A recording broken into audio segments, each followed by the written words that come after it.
സംസ്ഥാന സർക്കാർ പ്രഖ്യാപിച്ച റവന്യൂ അവാർഡിൽ കട്ടപ്പന വില്ലേജ് ഓഫീസിന് 3ാം തവണയും പുരസ്കാരം. വില്ലേജ് ഓഫീസർ അമ്പിളി മോൾ ജില്ലയിലെ മികച്ച വില്ലേജ് ഓഫീസർമാരിൽ ഒരാളായി തിരഞ്ഞെടുക്കപ്പെടുകയായിരുന്നു. 2022ലും 2024ലും കട്ടപ്പന വില്ലേജ് ഓഫീസർമാർക്ക് പുരസ്കാരങ്ങൾ ലഭിച്ചിരുന്നു.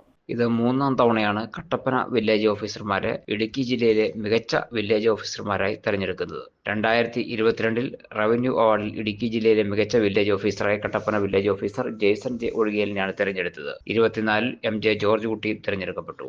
ഈ വർഷമാണ് അമ്പിളി മോൾ അഭിമാനാർഹമായ നേട്ടം കൊയ്തത്. 2017ൽ ഉടുമ്പൻചോല താലൂക്കിലെ പാറത്തോട് വില്ലേജിലാണ് ആദ്യമായി വില്ലേജ് ഓഫീസറായി അമ്പിളി ചുമതലയേൽക്കുന്നത്. തുടർന്ന് ഉടുമ്പൻചോല റവന്യൂ റിക്കവറി ഓഫീസിൽ ജോലി നോക്കി.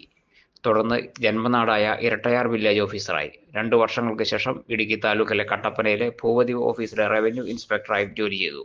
8 മാസങ്ങൾക്ക് മുൻപാണ് കട്ടപ്പന വില്ലേജ് ഓഫീസറായി അമ്പിളി എത്തുന്നത്. മുണ്ടിയെരുമയിലാണ് അമ്പിളിയുടെ ഭവനം. കട്ടപ്പന വില്ലേജ് ഓഫീസിലെ സഹപ്രവർത്തകരുടെ സഹകരണം നേട്ടത്തിന് കാരണമായെന്ന് അമ്പിളി പറഞ്ഞു. അല്ല, എൻ്റെ ഓഫീസിൻ്റെ കൂട്ടായ പ്രവർത്തനമാണ്. ഞങ്ങൾ കട്ടപ്പന എന്ന് പറയുന്ന ഒരു ടൗൺഷിപ്പിൽ ജോലി ചെയ്യുക എന്ന് പറയുമ്പം ഒത്തിരി വർക്കുകളുണ്ട്. ഒരു 10 to 5 ഓഫീസ് ടൈമിൽ ചെയ്തു തീർക്കാൻ പറ്റുന്ന ജോലിയല്ല ഈ ഓഫീസിലുള്ളത്.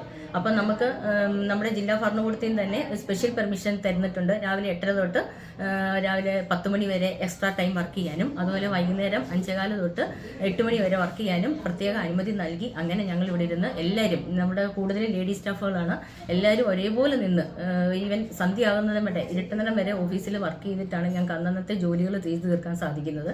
അതുകൊണ്ട് ഞങ്ങൾക്ക് പിറ്റത്തേക്ക് പെൻഡിങ് ഒന്നും ഇല്ലാതെ ചെയ്ത് അത്യാവശ്യം ജനങ്ങൾക്കുള്ള സേവനങ്ങൾ കാലതാമസം കൂടാതെയും മറ്റുള്ളവർക്ക് ബുദ്ധിമുട്ടുണ്ടാക്കാതെയും എല്ലാം ചെയ്യാൻ പറ്റുന്നു എന്നാണ് ഇതുവരെയും വിചാരിക്കുന്നത്. അതുപോലെ തന്നെ രാഷ്ട്രീയപരമായിട്ടാണെങ്കിലും ആരുമായിട്ടും ഒരു മുഷിച്ചിലൊന്നും ഉണ്ടാവാതെ ഇതുവരെയും ജോലി ചെയ്യാൻ സാധിച്ചു. അതിൽ വളരെയധികം സന്തോഷമുണ്ട്.